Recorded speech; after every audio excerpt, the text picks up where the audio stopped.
Mi hija tocó a la puerta a las 3 de la mañana. Mi corazón casi se detiene cuando miré por la mirilla y la vi allí, empapada por la lluvia. ¿El problema? Llevaba 5 años muerta, y cuando abrí la puerta me susurró algo que solo nosotras dos sabíamos. Un secreto que nunca le conté a nadie. Lo que sucedió después cambió todo lo que creía sobre la muerte y sobre la vida. Pero antes de continuar, checa si ya estás suscrito al canal y escribe en los comentarios. ¿Desde dónde estás viendo este video? Nos encanta saber hasta dónde están llegando nuestras historias. Mi nombre es Teresa, tengo 62 años y vivo sola desde que mi esposo falleció. Pero no fue la soledad lo que casi me mata. Fue lo que pasó una noche de marzo, cuando todo lo que conocía sobre la realidad empezó a derrumbarse. Todo empezó con el teléfono sonando en medio de la noche. Estaba durmiendo cuando el ruido me arrancó de un sueño confuso. Abrí los ojos y lo primero que vi fue el reloj digital en la mesita de noche. 03:17. Mi corazón ya estaba acelerado antes de que entendiera lo que estaba pasando. ¿Quién llama a esta hora? Nadie llama a las 3 de la mañana con buenas noticias. Me senté en la cama, con todo el cuerpo tenso. El teléfono seguía sonando, insistente, como si quien estuviera del otro lado supiera que estaba despierta y dudando. Me tembló la mano cuando agarré el aparato. Por un instante, pensé en no contestar, pero algo dentro de mí, tal vez curiosidad, tal vez miedo, me obligó a apretar el botón verde. ¿Hola? Mi voz salió ronca, casi un susurro. Silencio. No era ese silencio vacío de una llamada caída. Era un silencio pesado, como si hubiera alguien respirando del otro lado, pero conteniendo el aire.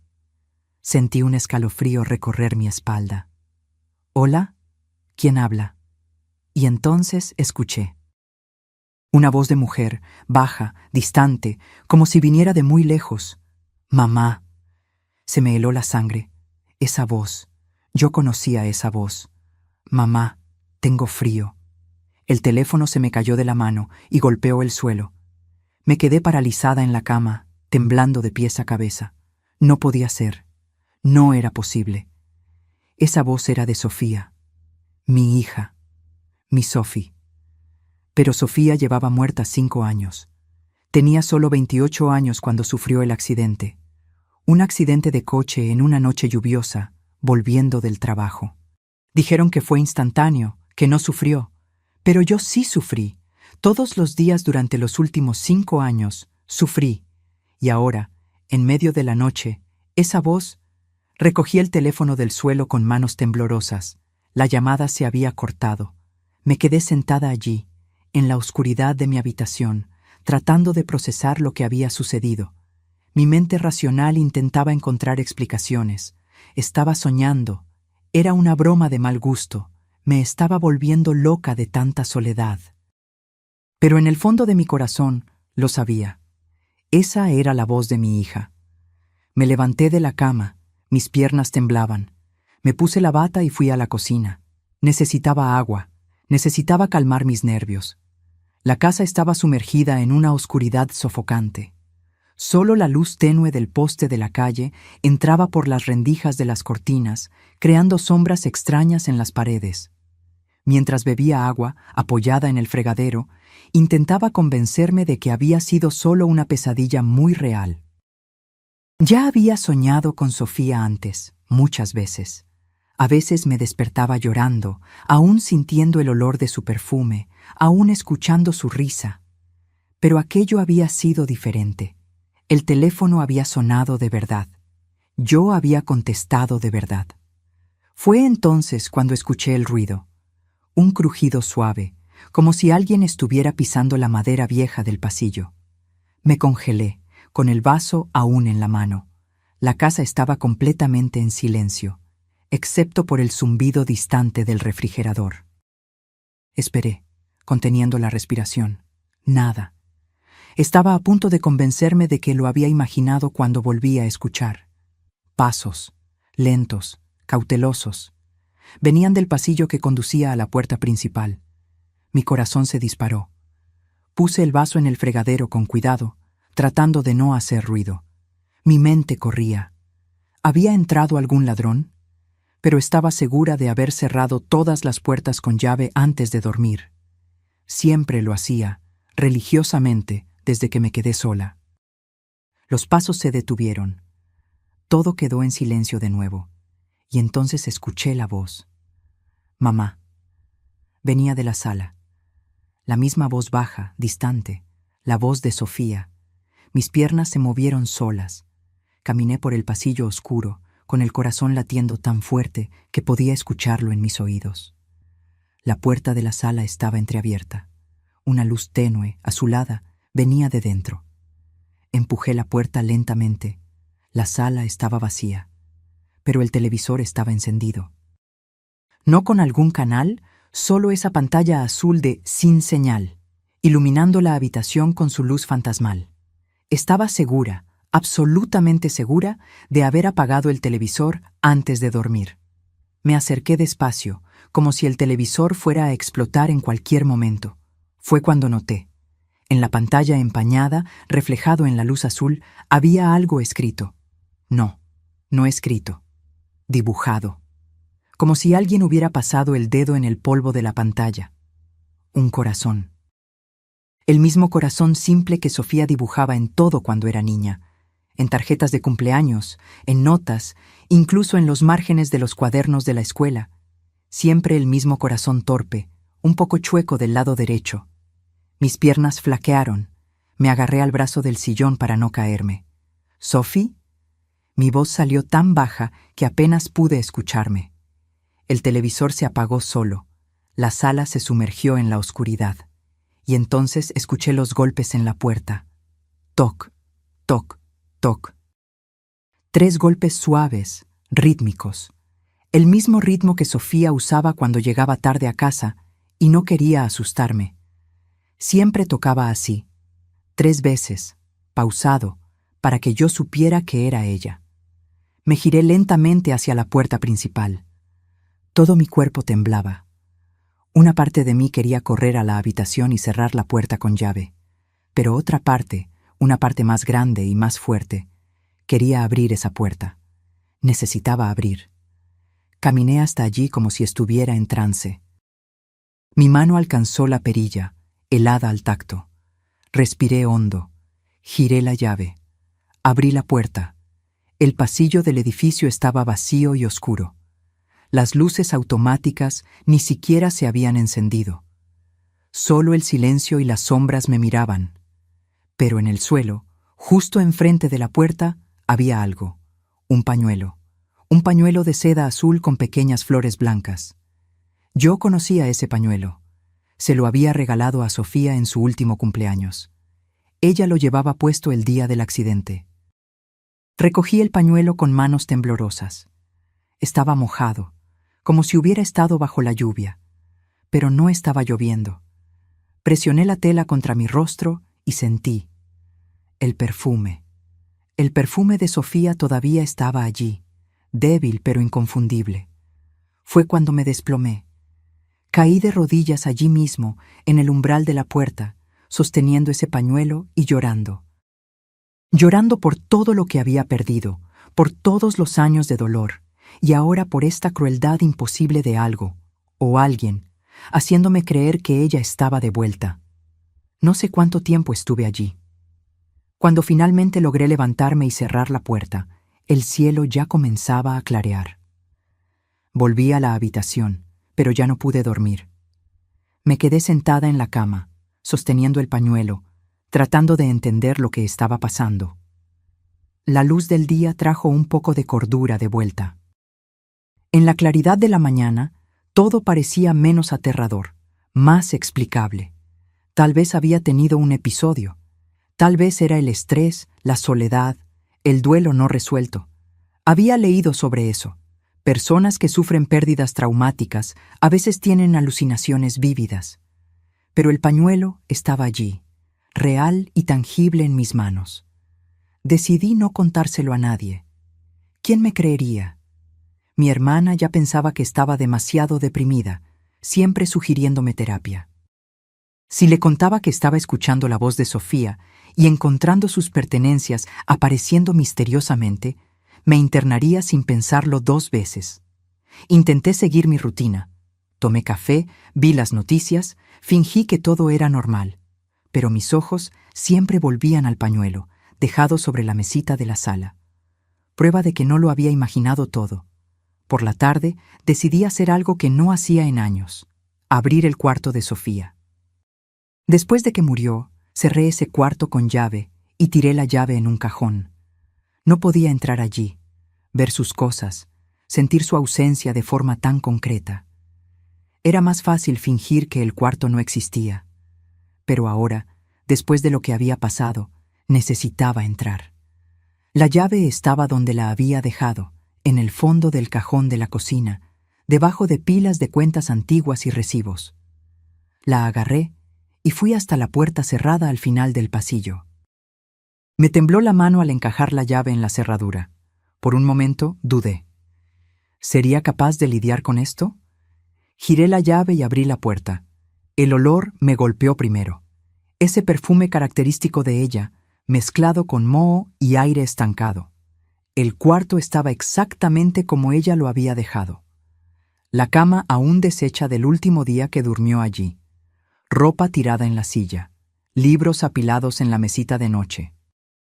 Era como entrar en una cápsula del tiempo, en un mundo donde Sofía todavía estaba viva y solo había salido por unos minutos. Entré despacio, cada paso pesado de recuerdos.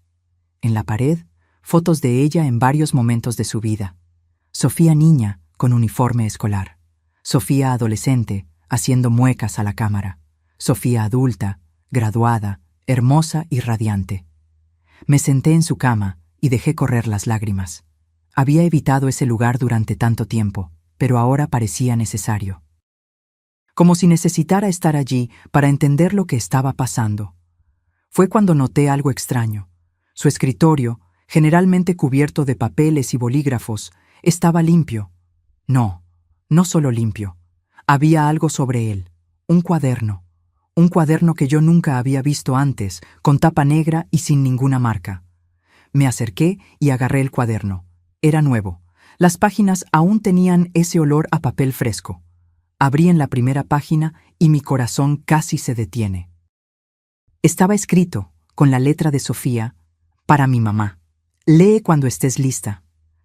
Me quedé paralizada, sosteniendo ese cuaderno. La letra era inconfundiblemente de ella.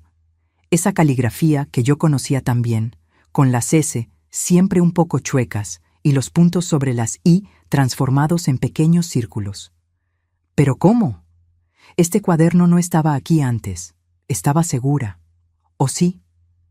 Mi mente intentaba encontrar explicaciones racionales. Tal vez yo lo había puesto allí y lo había olvidado. Tal vez Sofía me lo había dejado antes de morir y yo, en medio del dolor, simplemente no lo había procesado. Pero no. Yo conocía cada centímetro de ese cuarto. Había sido la última persona en entrar allí antes de cerrar la puerta con llave. Este cuaderno no existía. Con manos temblorosas, pasé la página. Mamá, si estás leyendo esto, entonces logré llegar hasta ti.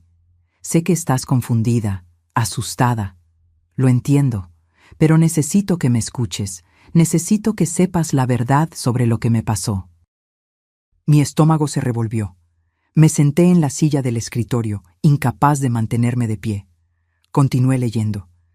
El accidente no fue un accidente. Descubrí algo, mamá. Algo que alguien no quería que yo supiera. Y por eso me silenciaron. Pero la muerte no es el final. No cuando hay verdades no contadas, no cuando hay justicia por hacer. Mis manos temblaban tanto que apenas podía sostener el cuaderno. Esto no podía ser real. Era imposible. Las personas muertas no escriben mensajes. No aparecen en sueños tan vívidos, no dejan sus pertenencias en puertas. Pero, ¿y si? Sacudí la cabeza, tratando de alejar los pensamientos locos. Necesitaba ayuda. No podía lidiar con esto sola. Agarré mi celular y llamé a la única persona en la que podía confiar, mi sobrina Jimena. Jimena era psicóloga, Si alguien podría ayudarme a entender si me estaba volviendo loca o si realmente estaba sucediendo algo, sería ella. La llamada cayó en el buzón de voz. Intenté 2 veces más. Nada. Dejé un mensaje pidiéndole que me llamara urgentemente. Volví mi atención al cuaderno. Había más texto, pero antes de que pudiera seguir leyendo, mi celular sonó. Contesté rápido, esperando que fuera Jimena. Teresa. Era una voz masculina. Tardé un segundo en reconocer. Fernando, el exnovio de Sofía. ¿Fernando? ¿Hola? Mi voz salió extraña incluso para mí. Disculpa que te llame así, de la nada. Sé que ha pasado tiempo, pero necesito hablar contigo. Personalmente. Es sobre Sophie. Mi corazón se aceleró. ¿Qué sobre ella? Hubo una pausa larga del otro lado. No puedo hablar por teléfono. ¿Podemos vernos? ¿Hoy mismo? Había algo en su voz. Urgencia, miedo tal vez. ¿Está todo bien, Fernando? No, nada está bien. Por favor, Teresa. Es importante. Cuestión de vida o muerte. Esas palabras se quedaron resonando en mi cabeza después de que colgué. Fernando había terminado con Sofía pocos meses antes del accidente. Ella había quedado devastada en ese momento, aunque nunca me había contado exactamente lo que había pasado entre ellos. Y ahora, 5 años después, él aparecía queriendo hablar sobre ella con urgencia. Acordamos vernos en una cafetería en el centro, cerca de Coyoacán, en 2 horas. Esto me daba tiempo de tratar de procesar lo que estaba pasando. Guardé el cuaderno en mi bolso. No iba a dejarlo allí, no después de todo lo que había sucedido. Me di una ducha rápida y me vestí. Mientras me ponía labial en el espejo del baño, tuve la clara sensación de estar siendo observada. Me giré rápido, pero no había nadie. Solo mi reflejo mirándome, con ojos cansados y asustados. La cafetería era un lugar pequeño y acogedor que a Sofía le encantaba. Ironía o no, Fernando había elegido justamente allí. Llegué primero y pedí un té. Mis manos seguían temblando. Intentaba parecer normal, pero con cada persona que pasaba por la puerta, mi corazón daba un brinco. Fernando llegó 15 minutos después. Había envejecido en esos 5 años. El cabello estaba canoso en las sienes, arrugas profundas alrededor de los ojos. Pero lo que más me impactó fue la expresión en su rostro. Puro miedo. Teresa. Se sentó rápidamente, mirando a su alrededor como si esperara ser seguido. Gracias por venir. Fernando, ¿qué está pasando? Me estás asustando. Respiró hondo. Se pasó las manos por el rostro. Debí haber contado esto hace mucho tiempo. Debí haber ido a la policía. Debí haber hecho algo, pero tenía miedo. Todavía lo tengo. ¿Contado qué? Se inclinó hacia adelante, bajando la voz. El accidente de Sophie no fue un accidente. Alguien saboteó su coche. Sus palabras confirmaban lo que había leído en el cuaderno. Sentí que el suelo se derrumbaba bajo mis pies. ¿Cómo lo sabes? Porque ella me lo contó. Una semana antes de morir, apareció en mi casa aterrorizada. Dijo que había descubierto algo en el trabajo. Algo grande. Documentos falsos, desvío de dinero, no sé todos los detalles. Ella trabajaba en una gran empresa de inversiones en Santa Fe. Tenía acceso a mucha información confidencial. Sofía nunca me había contado nada sobre problemas en el trabajo, pero yo tampoco la presionaba mucho. Ella siempre fue reservada sobre esas cosas.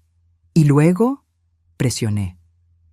Dijo que iba a denunciar, que tenía pruebas de todo, pero estaba asustada porque el esquema involucraba a gente poderosa, muy poderosa.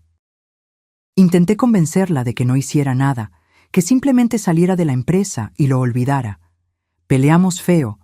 Fue la última vez que hablé con ella antes del accidente. ¿Y nunca le contaste esto a la policía? Bajó la mirada. Tenía miedo. Después de que murió, empecé a recibir amenazas, llamadas anónimas, mensajes extraños. diciéndome que me quedara callado, que no hiciera preguntas. Fui un cobarde, Teresa, soy un cobarde. Pero ahora me están siguiendo. Estoy seguro de eso. Y anoche... Se detuvo, las manos temblando mientras agarraba su celular. Me mostró una foto. Era la puerta de su departamento, y escrito con pintura roja en letras grandes: silencio o muerte. Sentí un escalofrío recorrer mi cuerpo. Fernando, tienes que ir a la policía ahora. No puedo, no sin pruebas, y por eso estoy aquí. Necesito saber si Sofía te dejó algo, algún documento, alguna memoria USB, cualquier cosa. Me dijo que había guardado copias de las pruebas en un lugar seguro. Pensé en el cuaderno en mi bolso. ¿Sería eso? Pero el cuaderno solo había empezado a escribir sobre verdades y conspiración, nada concreto aún. Ella nunca me dio nada, respondí. Nunca ni mencionó tener problemas. Fernando pareció derrumbarse. Entonces estamos perdidos. Sin pruebas, esas personas seguirán impunes y seguirán detrás de cualquiera que represente una amenaza. ¿Por qué no te fuiste? ¿Cambiaste de ciudad, de país? Lo intenté, pero tienen ojos en todas partes. El primer mes después de su muerte, planeé salir del país. El día que iba a viajar, mi coche fue vandalizado. Todas mis cuentas bancarias fueron invadidas. Mi pasaporte desapareció misteriosamente. El mensaje era claro: no hay escapatoria. Nos quedamos en silencio por un momento. El ruido de la cafetería a nuestro alrededor parecía distante, amortiguado. Yo procesaba todo aquello, tratando de encajar las piezas. Teresa, Fernando me miró con intensidad. Si descubres algo, cualquier pista sobre lo que Sofía estaba investigando, avísame. Pero ten cuidado, esas personas no están jugando. Se levantó para irse, pero agarré su brazo. Fernando, me han estado pasando cosas extrañas, muy extrañas. Le conté todo. La llamada en medio de la noche, la voz de Sofía, el pañuelo, el cuaderno. Me escuchó en silencio y su expresión se fue volviendo cada vez más grave. ¿Leíste todo el cuaderno? Todavía no, solo el comienzo. Léelo, tal vez sea eso. Tal vez Sofía encontró una forma de comunicarse. Fernando, ¿estás escuchando lo que dices? Las personas muertas no escriben cuadernos. Él sonrió tristemente. Hace 5 años habría estado de acuerdo contigo, pero después de todo lo que he visto, todo lo que he pasado, ya no sé qué es posible o imposible. Después de que se fue, me quedé sentada allí, con el té ya frío frente a mí. Agarré el cuaderno del bolso y abrí en la página donde me había detenido. Mamá, sé que es difícil de creer, pero estoy aquí, de alguna forma, atrapada entre mundos. No puedo descansar mientras mis asesinos estén libres. Necesito tu ayuda. Eres la única persona en la que puedo confiar ahora. Continué leyendo, y con cada línea mi horror aumentaba. En mi computadora hay una carpeta oculta. La contraseña es el día de tu cumpleaños seguido del mío. En esa carpeta encontrarás todo. Todos los documentos, todas las pruebas que reuní. Pero cuidado, mamá. Esas personas son peligrosas. Me mataron sin dudarlo. No lo pensarán 2 veces antes de hacer lo mismo contigo. Mi computadora. La laptop de Sofía estaba en su departamento. Después de su muerte, yo había empacado todas sus cosas y las había guardado en un almacén. Nunca tuve el valor de tocar nada. Pero la laptop... ¿Dónde estaba la laptop? Intenté recordar. Sí, estaba en el armario de su cuarto, en el estante de arriba. La había dejado allí mismo, junto con otros aparatos electrónicos suyos. Pagué el té a toda prisa y prácticamente corrí a casa. Ya estaba anocheciendo cuando llegué al edificio. Las luces del pasillo parpadeaban levemente, proyectando sombras extrañas en las paredes. Subí las escaleras en lugar de usar el elevador. No quería quedarme atrapada en un espacio pequeño con los pensamientos que corrían en mi cabeza. Cuando llegué a mi piso, noté algo mal. La puerta de mi departamento estaba entreabierta. Estaba absolutamente segura de haber cerrado con llave cuando salí. Siempre cerraba. Empujé la puerta despacio, con el corazón en la garganta. ¿Hay alguien ahí? Silencio. Entré con cuidado. La sala estaba patas arriba, cojines tirados en el suelo, cajones abiertos, libros esparcidos. Alguien había revuelto mi casa. Y por la destrucción estaba buscando algo específico. Con miedo de hacer ruido, caminé silenciosamente hasta el cuarto de Sofía. La puerta que yo había dejado cerrada estaba abierta de par en par. El cuarto había sido revuelto también. El colchón arrancado de la cama, el armario abierto, ropa esparcida por todas partes. Y el estante de arriba del armario estaba vacío. La laptop había desaparecido. Me quedé paralizada en medio del cuarto destruido, tratando de procesar lo que estaba viendo. Alguien había invadido mi casa. Alguien que sabía exactamente qué buscar. La laptop de Sofía, con todas las pruebas que había reunido, había desaparecido. Mi primer instinto fue llamar a la policía. Agarré el celular con manos temblorosas, pero antes de que pudiera marcar, escuché un ruido. Viniendo de la cocina, pasos suaves, cautelosos. Aún había alguien dentro del departamento. Se me heló la sangre. Miré alrededor buscando algo para defenderme. Agarré un pisapapeles de metal que estaba tirado en el suelo. No era mucho, pero era mejor que nada.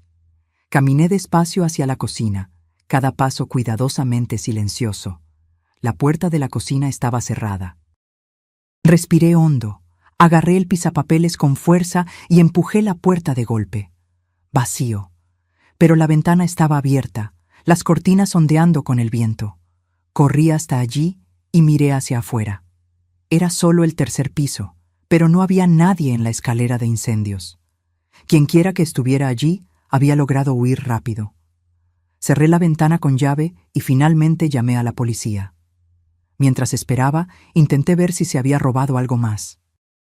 Mi televisor seguía allí, mi computadora, mi bolso con dinero y tarjetas.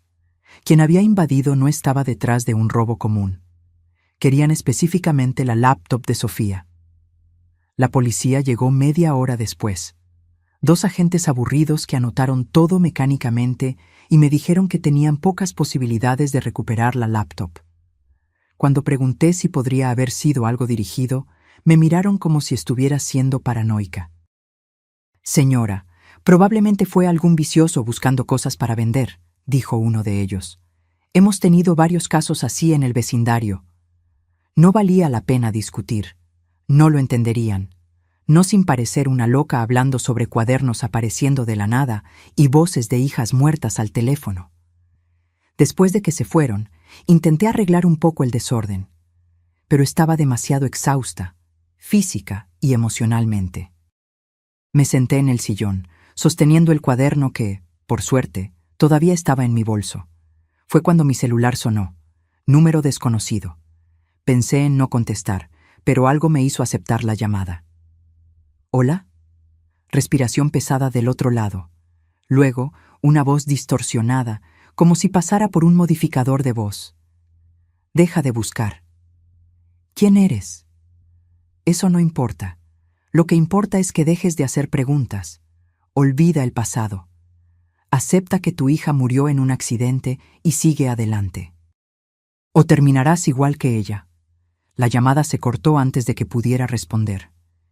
Me quedé mirando el teléfono, temblando de pies a cabeza. La amenaza había sido clara. Estaba en peligro real. Una parte de mí quería escuchar el consejo. Parar, olvidar, seguir adelante. Era la opción segura, la opción sensata. Pero otra parte, la parte que acababa de descubrir que su hija fue asesinada, no podía simplemente rendirse. Abrí el cuaderno nuevamente, buscando más información. Las páginas siguientes contenían nombres, una lista de personas involucradas en el esquema que Sofía había descubierto. Empresarios respetados, políticos influyentes, gente con poder y recursos para hacer desaparecer cualquier cosa. Uno de los nombres me llamó la atención, Dr. Ricardo Montoya. Yo conocía ese nombre. Era el jefe de Sofía en la empresa de inversiones. Había ido a su funeral, me había dado el pésame Incluso me había enviado flores. Todo ese tiempo, siendo amable y atento, mientras tal vez sabía exactamente lo que le había pasado a mi hija. Sentí una rabia quemar dentro de mí, una rabia que no sentía hace mucho tiempo. No iba a dejar que esas personas ganaran. No iba a dejar que el sacrificio de Sofía fuera en vano. Pero necesitaba ser inteligente. Sola, era vulnerable. Necesitaba aliados. Agarré el celular y llamé a Jimena nuevamente. Esta vez ella contestó. «Tía Teresa, disculpa por no haberte devuelto la llamada antes. Estaba con un paciente». «¿Qué pasó?» Le conté todo. Cada detalle, desde la llamada de medianoche hasta la invasión. Jimena me escuchó en silencio y pude sentir la preocupación creciendo en su voz. «Tía, tienes que salir de ahí, ahora. Ven a mi casa, a la Roma». «No puedo huir, Jimena, no cuando estoy tan cerca de descubrir la verdad». «La verdad no vale tu vida. Si esas personas son tan peligrosas como parecen, estás en serio riesgo». «Lo sé, pero no puedo simplemente rendirme con Sophie». Hubo una pausa larga. «Está bien, pero no haces nada sola. Yo te voy a ayudar. Y conozco a alguien que puede ayudarnos también. Un periodista de investigación, Javier. Si me mandas esa información, él puede saber qué hacer con ella». Sentí un alivio al saber que ya no estaba sola en esto. Tomé fotos de todas las páginas del cuaderno y se las envié a Jimena. Ella prometió contactar al periodista y llamarme de vuelta. Después de la llamada, intenté dormir un poco. Pero cada ruido me hacía saltar. Cada sombra en la pared parecía una amenaza. En algún momento de la madrugada, finalmente caí en un sueño agitado. Y soñé con Sofía. Estaba parada en un lugar oscuro, usando la misma ropa del día del accidente. Pero no había heridas, ninguna señal del trauma que la mató. Solo me miraba con esos ojos tristes. «Mamá, tienes que ir a la oficina. Hay una cosa allí que no encontraron. Está en mi casillero, detrás de los archivos viejos. Una carpeta roja. Es la única copia que queda». «Sophie, tengo tanto miedo». Ella sonrió, esa sonrisa que yo conocía tan bien. «Lo sé, pero eres más fuerte de lo que crees. Siempre lo fuiste». Me desperté con el sol entrando por la ventana. El sueño había sido tan vívido que parecía real. Una carpeta roja en su casillero. ¿Sería solo mi subconsciente creando pistas donde no las había? ¿O sería realmente Sofía tratando de guiarme? Decidí arriesgarme. La oficina de Sofía había cerrado hace 3 años, pero el edificio, en Santa Fe, todavía existía. Si lograba entrar, tal vez encontraría algo. Jimena me llamó temprano. «Tía, hablé con el periodista Javier. Quiere reunirse contigo esta tarde. Pero hay algo. Investigó algunos de los nombres que enviaste. Esto es grande, tía. Muy grande. Involucra lavado de dinero internacional, vínculos con organizaciones criminales. Si las pruebas de Sofía son sólidas, puede derribar a mucha gente poderosa. ¿Y eso es bueno? Depende. Para la justicia sí. Para tu seguridad, no tanto. Esas personas harán lo que sea para proteger sus secretos. Entonces necesito encontrar las pruebas antes de que las destruyan». Le conté sobre el sueño y la carpeta roja. Jimena dudó. «Tía, no sé si es una buena idea. Invadir un edificio. No es invasión si yo tenía acceso. Algunos empleados antiguos aún deben estar allí. Puedo decir que fui a buscar cosas personales de Sophie». «Está bien, pero yo voy contigo». Acordamos vernos frente al edificio corporativo al mediodía. Mientras tanto, intenté ordenar un poco el desorden que había quedado en el departamento. Cada objeto que agarraba me recordaba a Sofía. Fotos, cartas, pequeños objetos personales. Mi hija había dejado tanto de sí en ese lugar. Encontré una caja debajo de la cama que no había sido tocada por los invasores. Dentro había álbumes de fotos antiguos. Me senté en el suelo y comencé a hojear. Sofía bebé, niña, adolescente. Cada foto un recuerdo, cada recuerdo un puñal en el corazón. En el fondo de la caja encontré algo inesperado. Una carta. dirigida a mí, con la letra de Sofía, pero nunca abierta. El sobre estaba amarillento, como si hubiera sido escrito hace mucho tiempo. Abrí con cuidado. La carta estaba fechada 6 años atrás, un año antes del accidente. Mamá, si estás leyendo esto, es porque algo me pasó. Quiero que sepas que siempre te amé, más que a cualquier cosa. Y quiero que sepas que, si algo me sucede, no fue un accidente. Hay cosas que descubrí, cosas que no puedo contar ahora, pero guardé pruebas. En la oficina, en mi casillero, hay una carpeta roja. En ella está todo. Si algo me pasa, por favor, encuentra esa carpeta. Haz justicia. Te amo para siempre, Sophie. Mis lágrimas cayeron sobre el papel. Sofía lo sabía. Ella sabía que estaba en peligro y había intentado avisarme. Pero por alguna razón, esa carta nunca llegó a mí. Tal vez perdió el valor. O tal vez pensó que estaba siendo paranoica. Ahora estaba segura. El sueño no había sido coincidencia. La carpeta roja existía, y yo necesitaba encontrarla.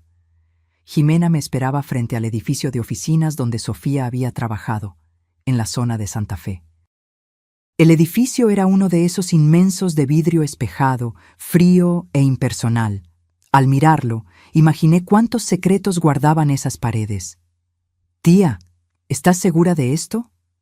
Jimena agarró mi brazo mientras caminábamos hacia la entrada. «Estoy segura». La recepcionista era nueva, no me reconoció. Dije que estaba allí para recoger pertenencias personales de mi hija que había trabajado allí años atrás. Ella dudó, pero después de algunas explicaciones y de mostrar mi identificación comprobando que era la madre de Sofía, nos dejó pasar. El piso donde ella trabajaba ahora está ocupado por otra empresa, nos informó. Pero los casilleros antiguos todavía están al fondo, en la bodega. No sé si aún queda algo de su hija. Tomamos el elevador hasta el 10º piso. Mi estómago se revolvía con cada piso que pasaba. Cuando las puertas se abrieron, fuimos recibidas por una recepción moderna, llena de plantas y una secretaria sonriente. ¿Podemos ayudar en algo?, expliqué de nuevo. Ella fue amable, mandó a un empleado a guiarnos hasta la bodega. Era una habitación grande al fondo del piso, llena de cajas de cartón apiladas y muebles viejos. En la esquina había una fila de casilleros metálicos oxidados. «Son de la empresa antigua de su hija», explicó el empleado. «Nunca los hemos tocado.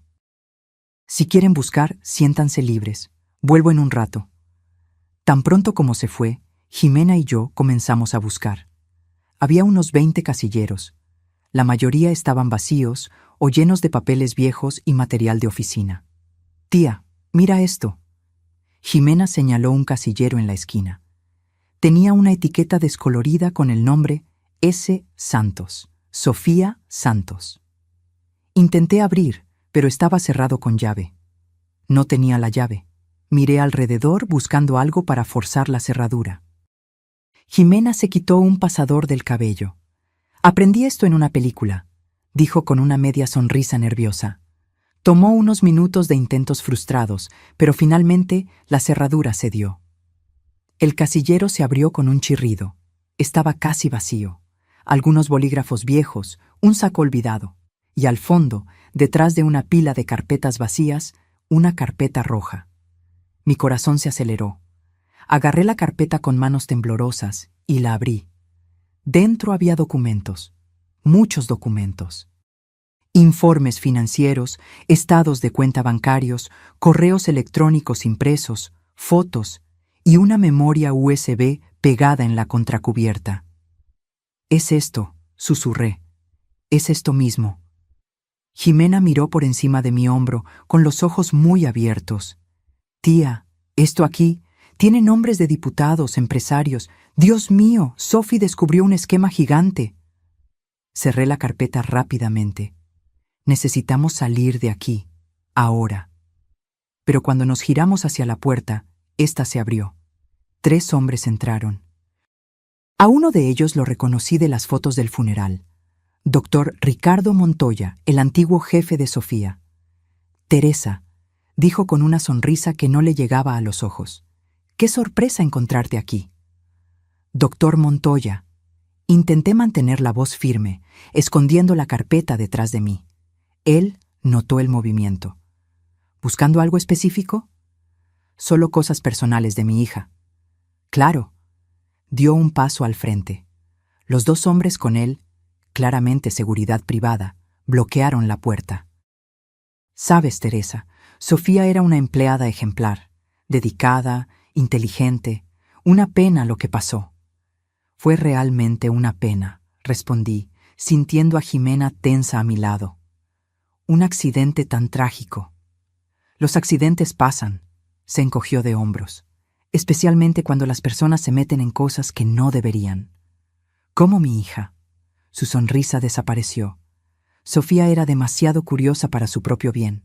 Hacía preguntas, investigaba cosas que no le incumbían. Intenté avisarle. Pero ella no quiso escuchar. Entonces lo admites.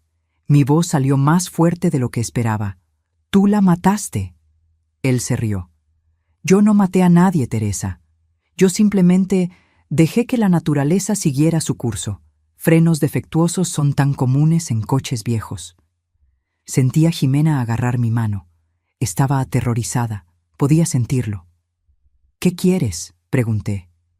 Esa carpeta roja que estás sosteniendo. Es lo único que quedó. Pensábamos haber destruido todas las copias, pero Sofía era lista. Escondió una donde no buscaríamos. ¿Y si no la doy? Él gesticuló a los guardias de seguridad. Entonces vamos a tener que tomarla. Y sería una pena si algo les pasara a ti y a tu sobrina. Otro accidente trágico. Miré a Ximena. Estaba pálida, pero había determinación en sus ojos. Miré la carpeta en mis manos, todo el trabajo de Sofía, todas las pruebas, todo por lo que había muerto. No, dije. Ricardo Montoya levantó las cejas. No, no la voy a entregar. Mi hija murió por esto. No voy a dejar que sea en vano. Él suspiró. Como quieras. Hizo una señal a los guardias. Ellos comenzaron a avanzar. Yo sabía que no tenía oportunidad contra ellos. Pero antes de que pudieran acercarse, la puerta de la bodega se abrió de golpe. ¡Policía! ¡Nadie se mueva! 3 policías entraron, armas en mano. Detrás de ellos reconocí a Fernando. Él había llamado a la policía. ¿Qué significa esto? Ricardo Montoya intentó mantener la compostura, pero yo vi el pánico en sus ojos. Ricardo Montoya. Uno de los policías se adelantó. Usted está arrestado por homicidio calificado, asociación delictuosa y lavado de dinero. Esto es ridículo. Ustedes no tienen pruebas de nada. Levanté la carpeta roja. Sí tenemos, todas aquí. El rostro de Ricardo Montoya palideció. Me miró con un odio puro. No sabes con quién te estás metiendo. Sí sé, respondí. Con asesinos y van a pagar. Los policías esposaron a Ricardo y a sus guardias. Mientras se los llevaban, Fernando se acercó. Recibí tu mensaje de Jimena.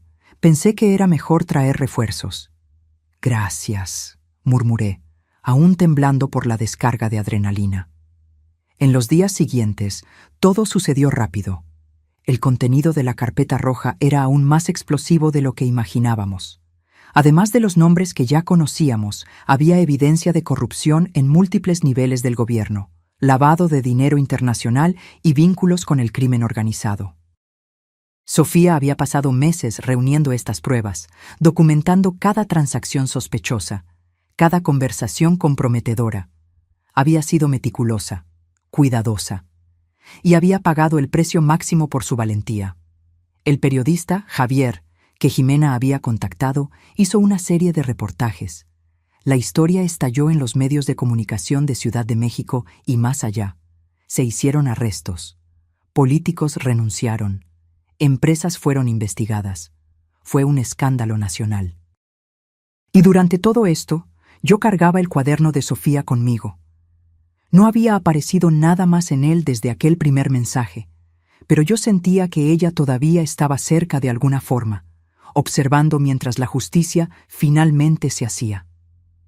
Una noche, algunas semanas después de los arrestos, estaba en casa organizando los documentos del proceso. El teléfono sonó. Sin pensar, contesté. Mamá. La voz de Sofía, clara como el cristal. ¿Sophie? Lo lograste, mamá. Hiciste lo que yo no pude hacer. Estoy muy orgullosa de ti. Lágrimas rodaron por mi rostro. ¿Estás en paz ahora? Lo estoy. Puedo seguir adelante. Pero mamá, hay una cosa que necesito que sepas. ¿Qué? Esa noche, antes del accidente, iba a visitarte, iba a contarte todo, pero me dio miedo ponerte en peligro. Pensé que sería más seguro mantenerte lejos de esto. Sophie, no fue tu culpa. Lo sé, pero necesitaba que lo supieras, y necesitaba que supieras que te amo. Siempre te amé. En cada momento, en cada respiración. Eres la mejor mamá que alguien podría tener. Yo también te amo, mi amor. Tanto. Adiós, mamá. Cuídate. Y sé feliz. Vive la vida que yo no pude vivir. La llamada se cortó, y de alguna forma supe que era la última vez. Sofía había logrado lo que necesitaba. Ahora podía descansar. Los meses siguientes fueron una montaña rusa emocional. El juicio de Ricardo Montoya y sus cómplices se prolongó, cada audiencia trayendo nuevas revelaciones impactantes. Yo estaba allí en todas ellas, sentada en la primera fila, sosteniendo la foto de Sofía contra mi pecho. El abogado defensor intentó de todo, cuestionó la autenticidad de los documentos, alegó que eran montajes, que habían sido plantados, pero los peritos confirmaron, todo era real. Cada firma, cada transacción, cada correo electrónico comprometedor. Sofía había sido impecable en su investigación. Durante una de las audiencias, miré a Ricardo en el banquillo de los acusados. Estaba diferente al hombre confiado que había enfrentado en la bodega. Estaba más delgado, con ojeras profundas. Cuando nuestras miradas se cruzaron, desvió los ojos rápidamente. Pero no todo eran victorias. Una noche, volviendo de la audiencia, noté un coche siguiéndome. Era un sedán negro con vidrios oscuros. Me siguió por 3 cuadras hasta que estacioné frente a una estación de policía. Solo entonces se alejó. Las amenazas volvieron también. Llamadas anónimas, mensajes en redes sociales. Firmaste tu sentencia de muerte.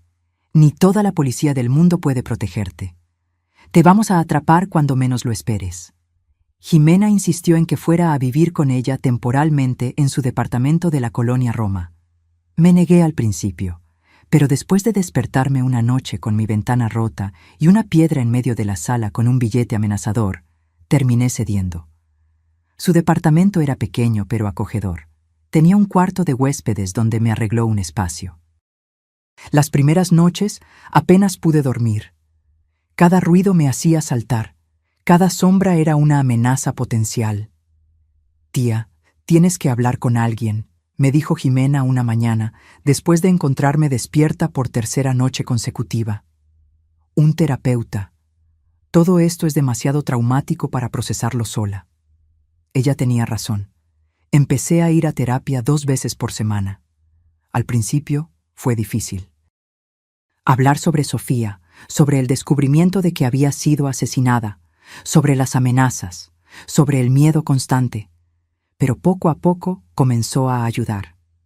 Mi terapeuta, la doctora Claudia, era una mujer tranquila de unos 50 años. Nunca me juzgó cuando le conté sobre las llamadas de Sofía, sobre el cuaderno apareciendo, sobre sentir su presencia. El duelo se manifiesta de formas misteriosas, me explicó en una sesión. Especialmente cuando hay asuntos no resueltos. Tu mente puede haber creado estos mecanismos como forma de procesar la pérdida y buscar justicia. Pero, ¿y si no fue mi mente?, pregunté. ¿Y si Sofía realmente encontró una forma de comunicarse? La doctora Claudia sonrió suavemente. Incluso si es real en el sentido sobrenatural, no importa. Lo que importa es que encontraste la fuerza para buscar la verdad, para hacer justicia. Sofía, desde donde quiera que esté, debe estar orgullosa.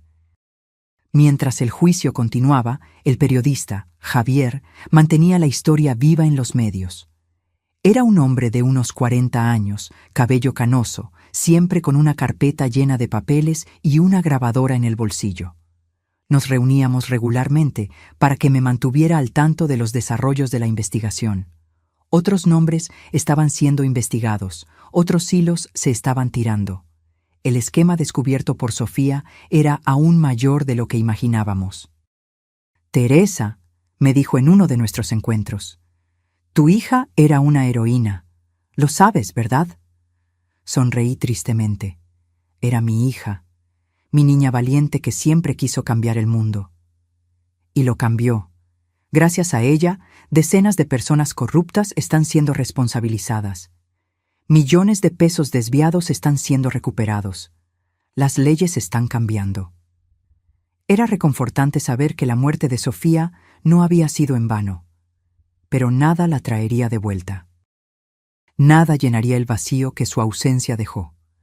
Una tarde, estaba en el departamento de Jimena cuando sonó el teléfono. Era Fernando. «Teresa, tienes que ver esto. Enciende la televisión en el canal de noticias». Encendí, y allí estaba, en letras grandes: Ricardo Montoya y otros 9 acusados condenados. Las sentencias suman más de 200 años de cárcel. Me senté en el sillón, con las piernas temblorosas. Estaba hecho. Finalmente estaba hecho. Se había hecho justicia.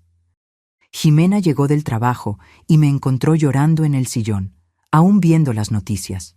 Se sentó a mi lado y me abrazó. «Ella puede descansar en paz ahora», Jimena susurró. «Y tú también».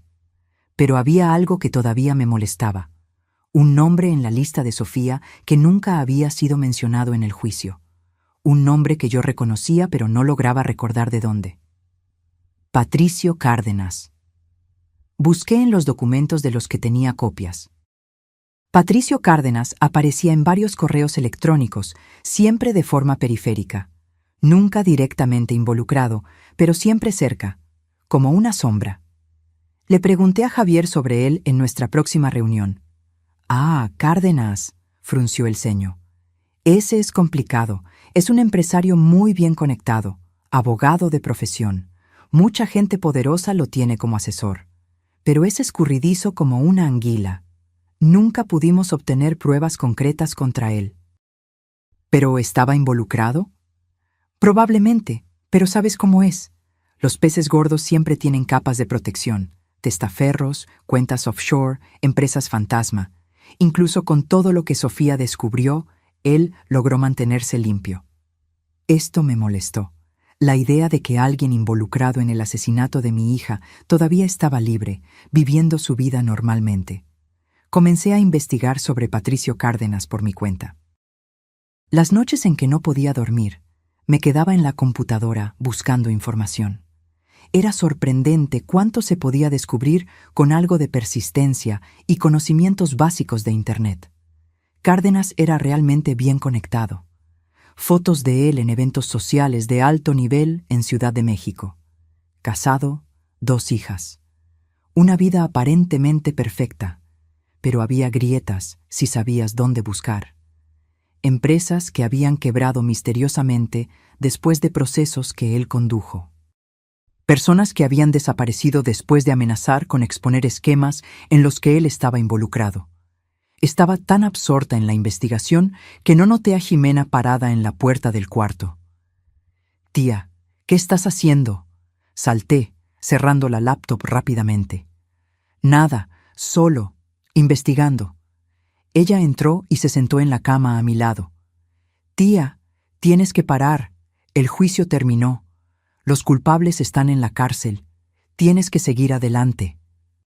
¿Cómo puedo seguir adelante sabiendo que hay gente que ayudó a matar a mi hija y está libre por ahí? Porque no puedes salvar al mundo sola. Porque ya hiciste más de lo que cualquiera podría esperar. Porque necesitas vivir tu vida.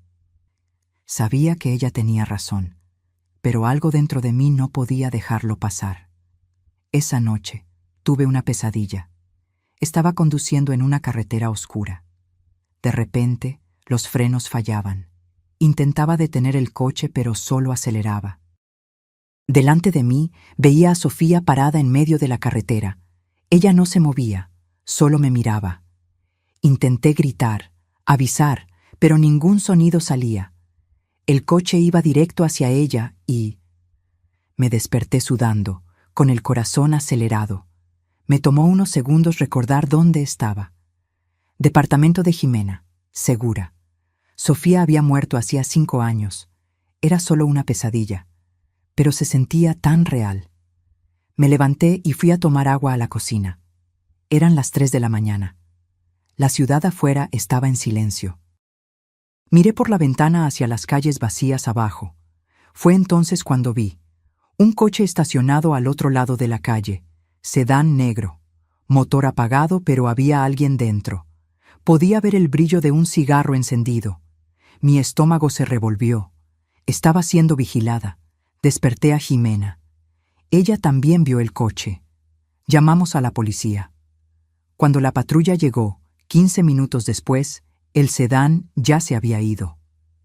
Probablemente solo alguien esperando a un amigo, dijo el policía desinteresado. Usted está muy nerviosa, señora. Comprensible, después de todo lo que ha pasado. Pero yo lo sabía. No era paranoia, era real. Al día siguiente, Javier me llamó. Teresa, necesito contarte algo, pero no por teléfono. ¿Podemos vernos? Había algo en su voz que me puso nerviosa. Acordamos en una cafetería discreta lejos del centro. Cuando llegué, él ya estaba allí, revolviendo nerviosamente una taza de café frío. ¿Qué pasa?, pregunté al sentarme. Miró a su alrededor antes de inclinarse hacia adelante. Recibí información de una fuente. Patricio Cárdenas no solo estaba involucrado en el esquema, sino que pudo haber sido el autor intelectual del asesinato de Sofía. Se me heló la sangre. ¿Cómo dices? Él era el abogado que blindaba todo el esquema. Cuando Sofía comenzó a investigar, fue él quien ordenó que la silenciaran. Ricardo Montoya era solo el gerente. Cárdenas era el jefe. ¿Y por qué no llevaste esto a la policía? Porque no tengo pruebas. Son solo rumores, conversaciones captadas informalmente, nada que se sostenga en un tribunal. Y Cárdenas es demasiado poderoso. Si lo publico sin pruebas concretas, me demanda y probablemente me destruye profesionalmente. ¿Entonces va a quedar impune? A menos que aparezcan pruebas concretas, sí. Salí de esa cafetería con la cabeza a mil. Cárdenas, el verdadero responsable de la muerte de Sofía. Y él estaba allí afuera, libre, probablemente vigilándome para asegurarse de que yo no descubriera esto. Esa noche, sola en el cuarto de huéspedes, agarré el cuaderno de Sofía. No lo había abierto en semanas. Las páginas seguían igual. No había aparecido ningún mensaje nuevo. Sophie, susurré al vacío. Si todavía puedes oírme, necesito ayuda. ¿Cómo hago para atrapar a Cárdenas? ¿Cómo pruebo que él fue quien mandó matarte? No esperaba respuesta. Pero cuando desperté al día siguiente, había algo en el cuaderno. Una página que yo estaba segura que estaba en blanco la noche anterior, ahora tenía algo escrito. Busca en la caja fuerte, Banco Central, cuenta 400-182, contraseña, fecha de mi nacimiento. Me quedé mirando las palabras en el cuaderno, con el corazón acelerado. ¿Cómo era esto posible? Había revisado el cuaderno la noche anterior, y esa página estaba en blanco. Ahora, allí estaba, con la letra inconfundible de Sofía, dándome instrucciones específicas. Una parte de mí quería racionalizar. Tal vez yo había escrito esto en estado de sonambulismo. Tal vez mi subconsciente sabía algo que mi mente consciente no procesaba. Pero al mirar esa caligrafía, tan perfectamente idéntica a la de Sofía, era imposible negarlo. Mi hija todavía estaba tratando de ayudarme. Llamé a Ximena y se lo mostré. Ella se puso pálida al ver el nuevo mensaje. Tía, esto no es posible. Lo sé, pero está aquí. Una caja fuerte en el Banco Central. ¿Sabías que Sofía tenía una caja fuerte? Sacudí la cabeza. No tenía ni idea. Sofía nunca había mencionado nada sobre una caja fuerte, pero tenía sentido. Si estaba investigando algo tan peligroso, habría guardado las pruebas más importantes en algún lugar seguro. ¿Y qué era más seguro que una caja fuerte de banco? Fuimos juntas al Banco Central de Ciudad de México a la mañana siguiente. Mi estómago estaba revuelto de nerviosismo. Presenté mi identificación y el número de la caja fuerte. La empleada verificó en el sistema. ¿Usted es Teresa Santos? Sí. Está listada aquí como cotitular de la caja fuerte número 4782, junto con Sofía Santos. Mi corazón dio un salto. Sofía me había puesto como cotitular. Ella había planeado esto. Había garantizado que, si algo le pasaba, yo tendría acceso. Voy a necesitar que ponga la contraseña, señora, dijo la empleada, guiándome a una sala privada donde se encontraba la caja fuerte. Introduje la fecha de nacimiento de Sofía en el panel electrónico. Un clic. La puerta pesada se abrió. Dentro de la caja fuerte había una caja de metal. La saqué con manos temblorosas y la abrí. Allí dentro estaba una memoria USB, algunos documentos y una carta.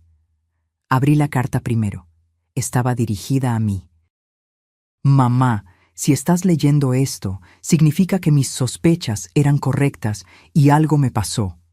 En la memoria USB están las pruebas finales que necesitaba. Grabaciones de conversaciones, documentos originales que muestran al verdadero líder de todo el esquema.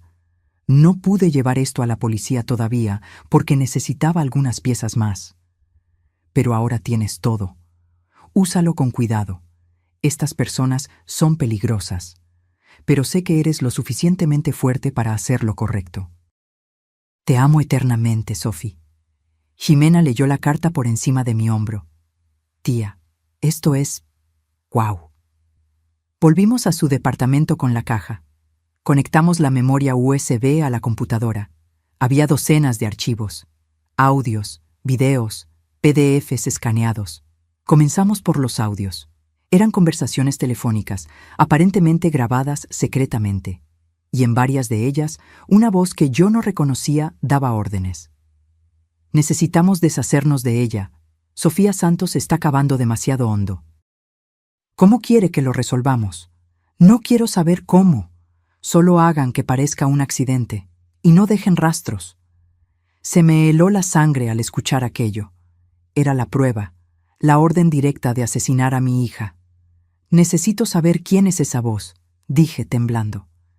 Ximena estaba investigando en los otros archivos. Tía, mira esto, videos. Abrimos uno de los videos. Era una grabación temblorosa, aparentemente hecha a escondidas en un smartphone. Mostraba una oficina lujosa. Y allí, sentado detrás de un escritorio enorme, estaba Patricio Cárdenas. El plan está funcionando perfectamente, decía a alguien fuera de cámara. Estamos desviando millones y nadie sospecha. Pero tenemos un problema. Una auditora comenzó a hacer preguntas. Sofía Santos. ¿Qué quiere que hagamos, señor? Resuélvanlo, discretamente. Detuve el video. Estaba temblando tanto que apenas podía sostener el ratón. Ahí estaba. La prueba concreta de que Patricio Cárdenas había ordenado el asesinato de Sofía. Necesitamos llevar esto a la policía. Ahora, dijo Ximena. Pero antes de que pudiéramos hacer cualquier cosa, su celular sonó. Era un número desconocido. Ella dudó antes de contestar, poniendo el altavoz. ¿Ximena Ferreira? Una voz masculina, tranquila, casi gentil. ¿Quién es? Eso no importa. Lo que importa es que sé lo que tienen. El contenido de la caja fuerte de Sofía. Nos miramos la una a la otra, el pánico creciendo. ¿Cómo lo sabe? Tengo ojos en muchos lugares. ¿Ustedes creyeron que podrían entrar en un banco, abrir una caja fuerte y nadie se enteraría? Por favor. ¿Qué quieres? Pregunté, tomando el teléfono de las manos de Ximena. Teresa, siempre quise hablar directamente contigo. Soy Patricio Cárdenas. Sentí que el suelo desaparecía bajo mis pies. Mira, Teresa, siento mucho lo que pasó con tu hija, de verdad. Pero se metió en cosas peligrosas. No me dejó opción. Tú la mataste. Mi voz salió como un gruñido. Yo di órdenes para que se resolviera el problema. Es diferente. Es la misma cosa. Él suspiró. Ustedes tienen pruebas contra mí. Entiendo. Pero aquí está la cuestión. Si intentan usar esas pruebas, ustedes dos mueren. Así de simple. Yo tengo recursos, Teresa. Recursos que ni siquiera puedes imaginar. ¿Nos estás amenazando? Estoy siendo realista. Sofía intentó ser una heroína. Mira dónde la llevó eso. ¿Quieren el mismo destino? Prefiero morir que dejarte impune. Qué noble. Pero piensa en tu sobrina. Jimena tiene toda la vida por delante, un novio, una carrera prometedora. Sería una pena desperdiciar todo eso por culpa de un sentido equivocado de la justicia. Jimena estaba pálida a mi lado, las manos temblándole. Voy a hacer una propuesta, Cárdenas continuó. Destruyan las pruebas, olviden todo esto, y a cambio, yo garantizo que ustedes vivan en paz. Nunca más sabrán de mí. Pueden seguir con sus vidas. Y tú sigues libre. Yo siempre he estado libre, Teresa. Y siempre lo estaré. La diferencia es si tú y Jimena van a estar vivas para verlo. La llamada se cortó. Nos quedamos allí sentadas en silencio por un largo momento. La memoria USB todavía estaba conectada a la computadora, la pantalla mostrando los archivos que podrían destruir a Cárdenas. ¿Qué hacemos? Jimena susurró. La miré. Mi sobrina, mi única familia que quedaba. Estaba aterrorizada, y con razón. Cárdenas no estaba mintiendo. Había matado a Sofía sin dudarlo. Haría lo mismo con nosotras. Pero si destruíamos las pruebas, Sofía habría muerto en vano. El verdadero culpable quedaría libre, y seguiría haciendo víctimas. Tía, por favor. Jimena agarró mi mano. No vale la pena. Sophie ya se fue. Yo todavía estoy aquí. Tú todavía estás aquí. Necesitamos pensar en nosotras. Ella tenía razón. La opción sensata, segura, era hacer lo que Cárdenas quería. Destruir todo y seguir adelante. Pero miré la memoria USB, a las pruebas que Sofía había arriesgado y perdido la vida por reunir, y supe que no podía simplemente rendirme. Ximena, no tienes que estar involucrada en esto.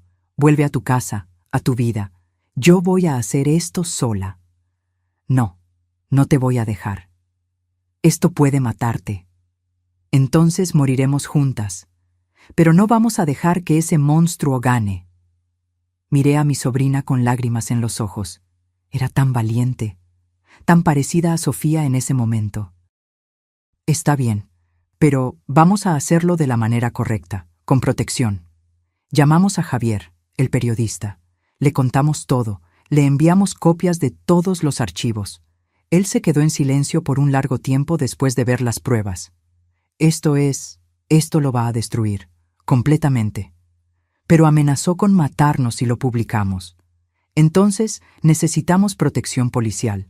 Voy a hablar con mis contactos y voy a publicar todo. Si las pruebas son públicas, matarlas no servirá de nada. Era un plan arriesgado, pero era el mejor que teníamos. Javier trabajó rápido. En 48 horas el artículo estaba listo. Una investigación completa con todas las pruebas que Sofía había reunido, más los audios y videos de la caja fuerte. Todo documentado, verificado, irrefutable. La noche antes de la publicación no pude dormir. Jimena tampoco. Nos quedamos sentadas en la sala, con las luces encendidas, esperando. 2 policías hacían guardia en la puerta.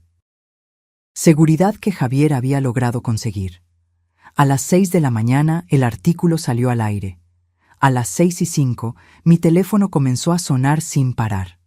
Periodistas queriendo entrevista, amigos preguntando si todo estaba bien, desconocidos ofreciendo apoyo. A las 7 llamaron de la policía. Patricio Cárdenas había sido arrestado en su casa, en Polanco, junto con 3 cómplices más. Encendí la televisión.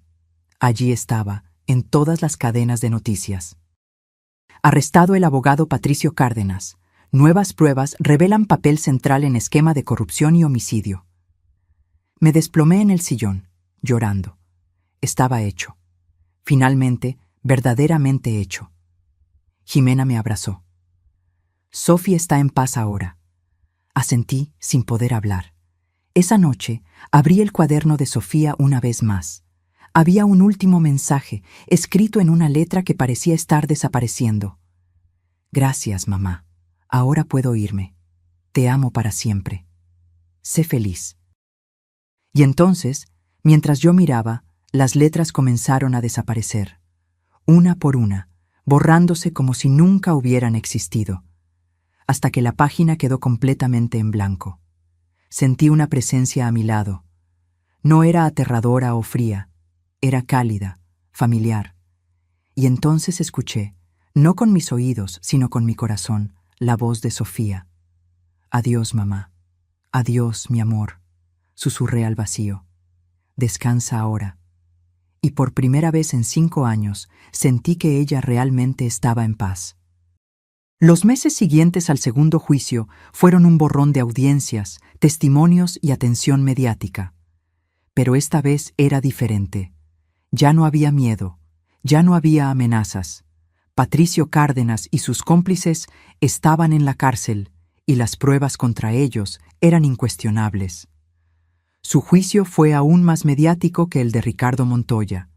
Después de todo, estábamos hablando de uno de los abogados más poderosos del país, alguien que había transitado en los círculos más altos durante décadas. Su caída fue espectacular. Yo estaba allí en todas las audiencias, sentada en la misma primera fila, sosteniendo la foto de Sofía, pero ahora había otros a mi lado. Jimena, Fernando, Javier. Ya no estaba sola en esta lucha. Cárdenas intentó de todo. Sus abogados eran los mejores que el dinero podía comprar. Alegaron que las grabaciones eran ilegales, que habían sido editadas, que estaban sacadas de contexto. Pero no importaba. La fiscalía había reconstruido el esquema entero. Cada transacción, cada orden, cada muerte que él había ordenado a lo largo de los años. Sofía no había sido la primera, solo la más reciente. Cuando finalmente llegó el día del veredicto, el tribunal estaba abarrotado. Periodistas, víctimas de otros crímenes que Cárdenas había cometido, curiosos, todos queriendo ver al hombre poderoso finalmente responder por sus crímenes. Patricio Cárdenas fue declarado culpable de todos los crímenes. Homicidio calificado, asociación delictuosa, lavado de dinero, corrupción activa. La lista era larga. La sentencia fue aún más larga, 87 años de prisión. Cuando el juez golpeó el martillo, escuché un suspiro colectivo en la sala. Era el sonido de la justicia finalmente haciéndose. Salí del tribunal ese día sintiendo como si un peso gigantesco hubiera sido quitado de mis hombros. Sofía podía descansar. Yo podía descansar. Jimena y yo fuimos directamente al panteón. Había flores frescas en la tumba de Sofía. Alguien había estado allí recientemente. Pensé en Fernando, que visitaba la tumba todas las semanas sin falta. Lo logramos, Sophie, dije en voz baja, arrodillándome junto a la lápida. Atrapamos a todos. Puedes descansar ahora. El viento sopló suavemente, moviendo las flores, y por un momento juro que sentí a Sofía allí con nosotras, no de forma aterradora o sobrenatural como antes, solo, presente, en paz. Esa noche volví a mi departamento por primera vez en meses. Había vivido con Jimena desde las amenazas, pero ahora finalmente me sentía segura para volver. El departamento estaba exactamente como lo había dejado. El desorden de la invasión había sido arreglado, gracias a Jimena, pero todo estaba en el mismo lugar. Las fotos de Sofía en las paredes, sus cosas esparcidas por el departamento. Caminé por las habitaciones, tocando cada objeto, cada recuerdo. Era doloroso, pero era un tipo diferente de dolor. Ya no era ese dolor agudo y desesperado del duelo fresco. Era un dolor suave, nostálgico. El dolor de quien perdió a alguien amado, pero logra recordarlo con cariño. Entré al cuarto de Sofía. Por primera vez desde su muerte, logré sentarme en su cama sin derrumbarme en lágrimas. Miré a mi alrededor, a todos los pedazos de ella esparcidos por el cuarto. «Eras tan especial», murmuré, «tan valiente, tan determinada a hacer lo correcto. Estaba tan orgullosa de ti. Todavía lo estoy». Agarré uno de los ositos de peluche que ella guardaba en la cama. Era viejo, gastado. Había sido su favorito cuando era niña. Lo abracé contra mi pecho. «Te extraño tanto, todos los días. Pero voy a estar bien. Voy a vivir la vida que tú no pudiste vivir. Voy a ser feliz por las dos». Me acosté en su cama, abrazada al osito, y por primera vez en 5 años, dormí toda la noche sin pesadillas. Me desperté con el sol entrando por la ventana. Me levanté y fui a hacer café. Mientras esperaba que el agua hirviera, agarré el cuaderno de Sofía. Estaba en blanco ahora. Todos los mensajes habían desaparecido. Pero no me importaba. Ya no necesitaba mensajes sobrenaturales. Tenía las memorias, tenía los recuerdos, tenía todo lo que Sofía había dejado en vida. Jimena me llamó a media mañana. «Tía, ¿cómo fue la primera noche?» «Tranquila, logré dormir». «Qué bueno. Escucha, Javier quiere reunirse con nosotras. Dijo que tiene una propuesta». Nos reunimos con Javier en un restaurante en el centro. Él estaba animado de una forma que no veía en meses. Entonces comenzó después de que pedimos. «Ustedes saben que la historia de Sofía causó un impacto enorme.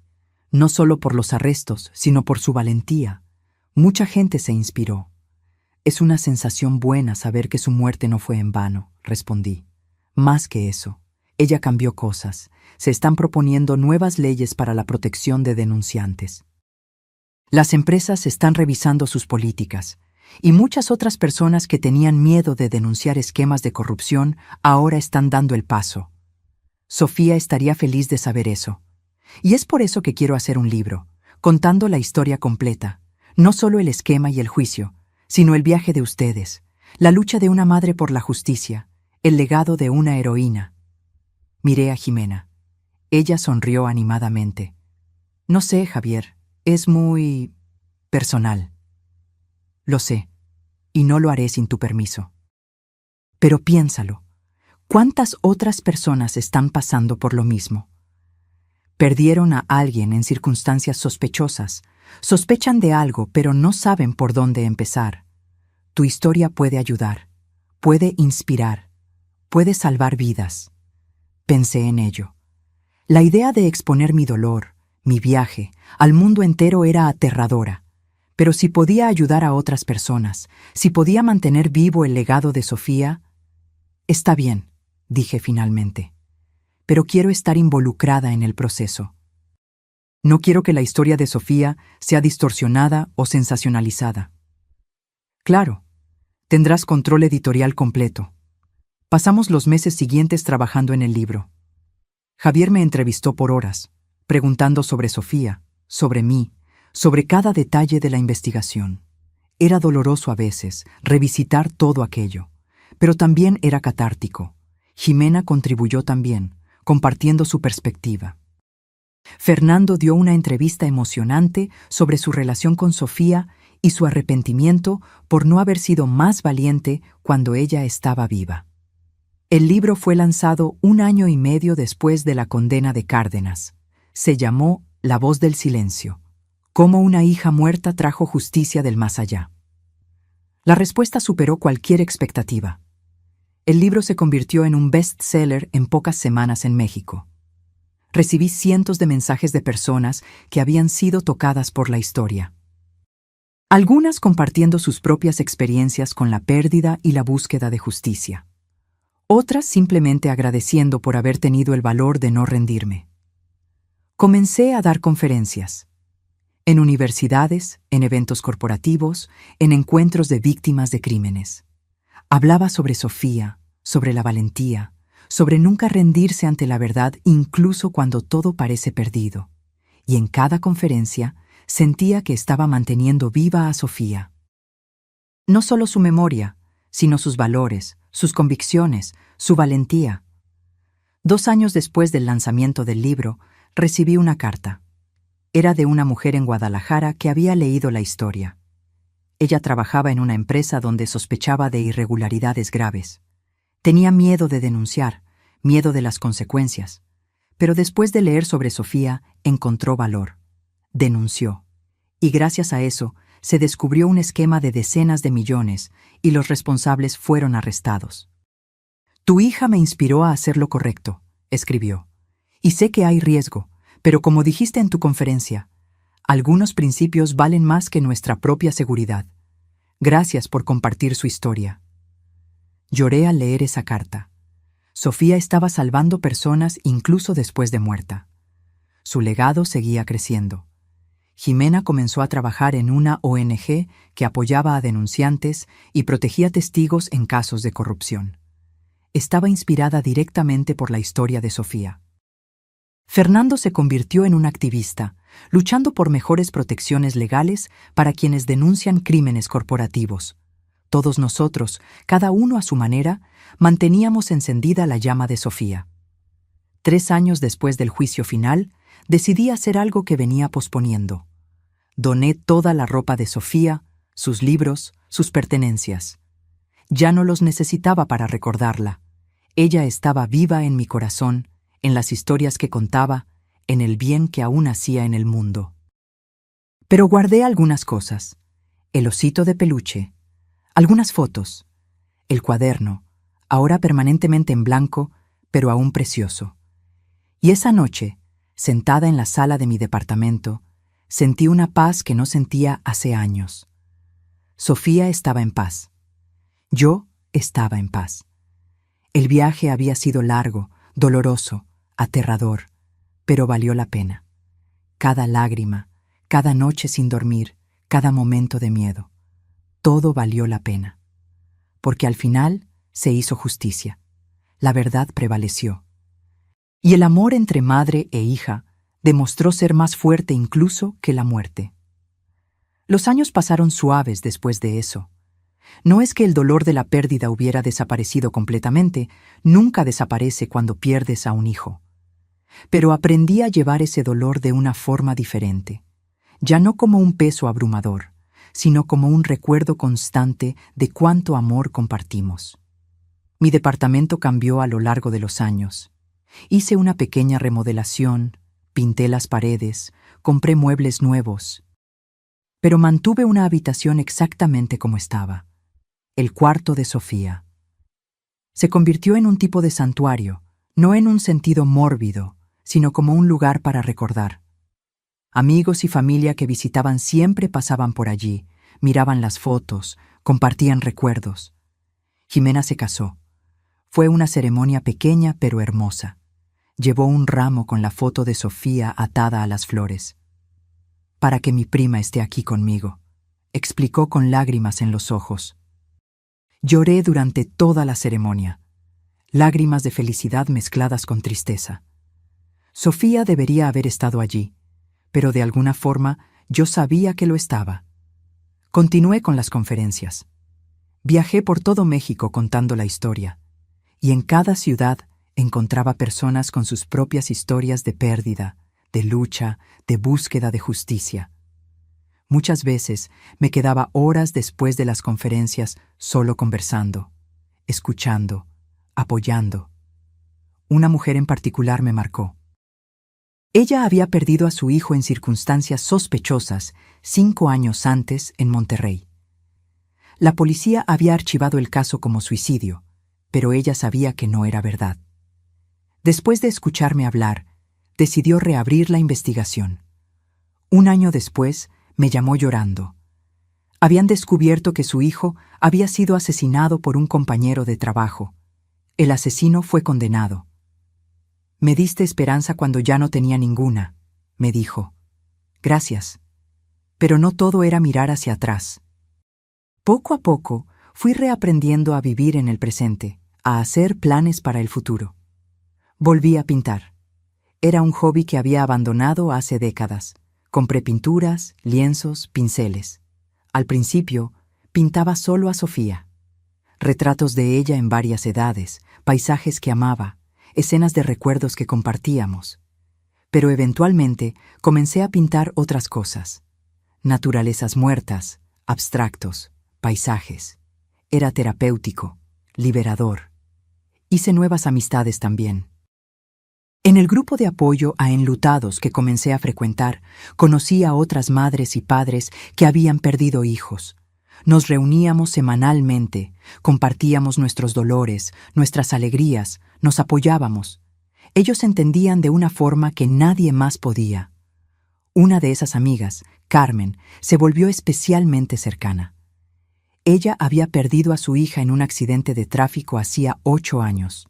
Nos identificamos inmediatamente. Comenzamos a tomar café juntas, salir a caminar, ir al cine.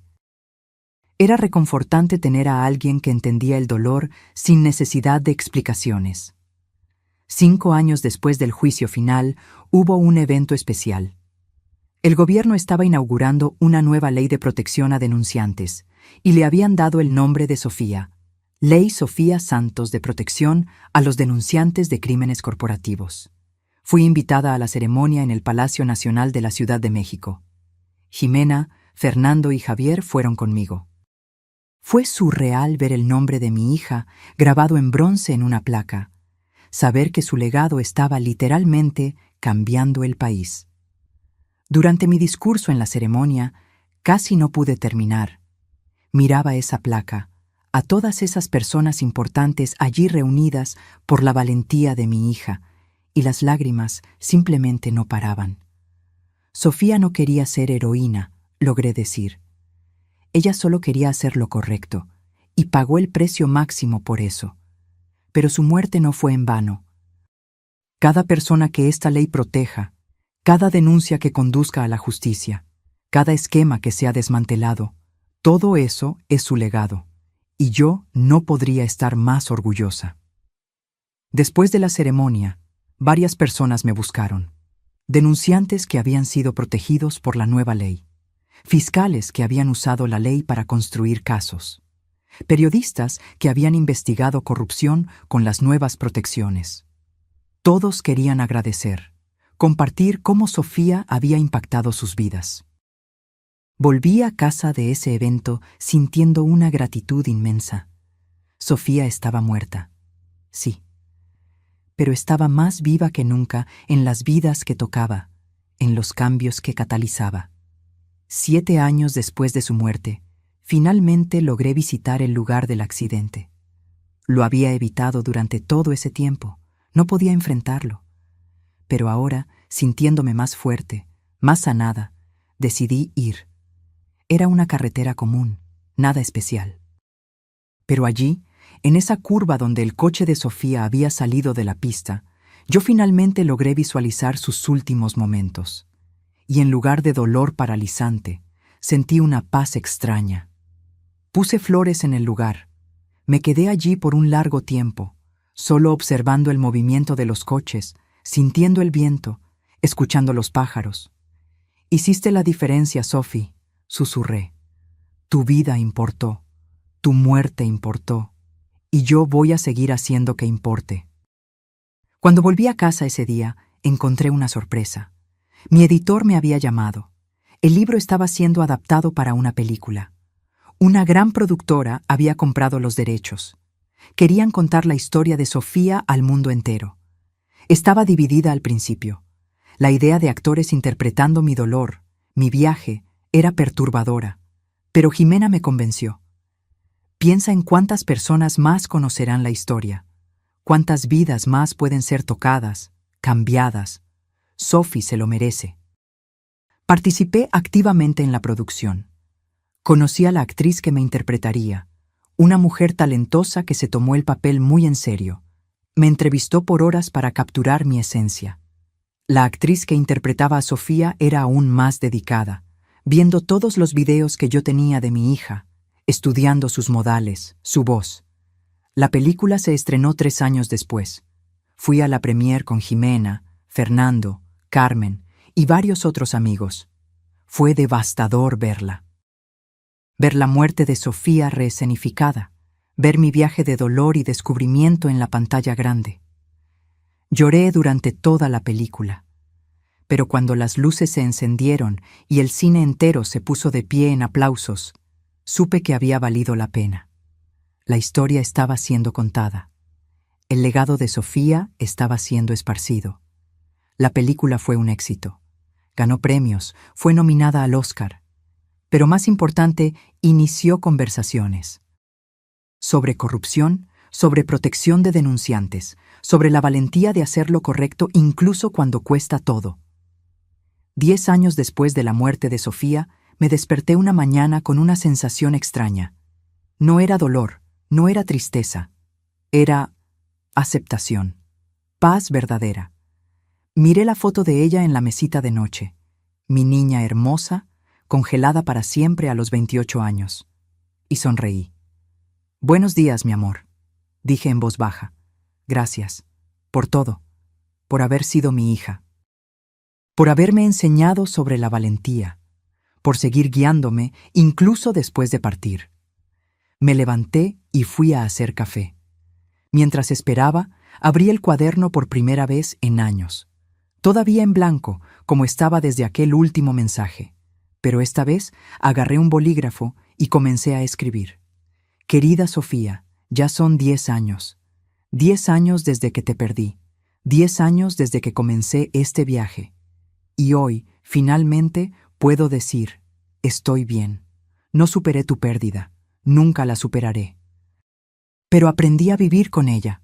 Aprendí a encontrar alegría de nuevo, propósito de nuevo. Tú me enseñaste eso. Incluso en la muerte, seguiste enseñándome». Escribí por páginas, contando todo lo que había pasado en los últimos años, las victorias, las dificultades, las alegrías pequeñas del día a día. Era como escribir una carta, sabiendo que ella la estaba leyendo en algún lugar. Cuando terminé, cerré el cuaderno y lo guardé. Ya no lo necesitaba. Ya no necesitaba señales, ni mensajes del más allá. Tenía todo lo que necesitaba, memorias, amor y la certeza de que Sofía estaba orgullosa de mí. Esa tarde fui a visitar su tumba. Llevé flores frescas, como siempre, pero esta vez no lloré. Solo sonreí. Lo logré, Sophie. Logré vivir. Logré ser feliz de nuevo, y tú estás en todo lo que hago, en cada respiración, en cada día. Nunca te fuiste realmente. Estás aquí. Toqué mi corazón. Para siempre. El viento sopló suavemente, moviendo los árboles alrededor, y juro que escuché, muy bajito, la risa de Sofía. No con mis oídos, sino con mi corazón. Volví a casa con el corazón ligero. Jimena me había mandado mensaje invitándome a cenar. Acepté inmediatamente. Pasé por el supermercado para comprar un postre. Vi una película que quería ver hacía tiempo anunciada en el cine. Compré un boleto para el día siguiente. Estaba viviendo, realmente viviendo. Y sabía que dondequiera que Sofía estuviera, ella estaba sonriendo. Porque al final, eso fue lo que ella siempre quiso. No que yo me quedara atrapada en el pasado, en el dolor, en el duelo, sino que encontrara justicia, sí, y luego siguiera adelante, que viviera la vida que ella no pudo vivir, que fuera feliz por las dos, y eso era lo que yo estaba haciendo. Cada día, cada momento, cada respiración, era por mí y por ella. Esa noche, antes de dormir, miré por la ventana hacia el cielo estrellado. Encontré la estrella más brillante y sonreí. «Buenas noches, Sophie. Te amo. Siempre te amaré. Y gracias por llamarme esa noche, por guiarme, por no dejarme rendir. Salvaste muchas vidas, incluida la mía». Cerré las cortinas y me fui a la cama. Por primera vez en 10 años, dormí sin peso en el corazón, sin culpa, sin dolor paralizante, sin remordimientos, solo con amor. Amor eterno por una hija que, incluso en la muerte, me había enseñado las mayores lecciones sobre vida, valentía y justicia. Y a la mañana siguiente me desperté con el sol dándome en el rostro y un pensamiento claro. Hoy sería un buen día, y mañana sería otro. Y yo seguiría viviendo, amando, marcando la diferencia. Por mí, por Sofía, por todos nosotros. Ahora, si te gustó esta historia, haz clic en suscribirte y dime en los comentarios qué parte te dejó boquiabierto. Ah, y no olvides hacerte miembro para tener acceso a videos exclusivos que no publico aquí. Te espero allí.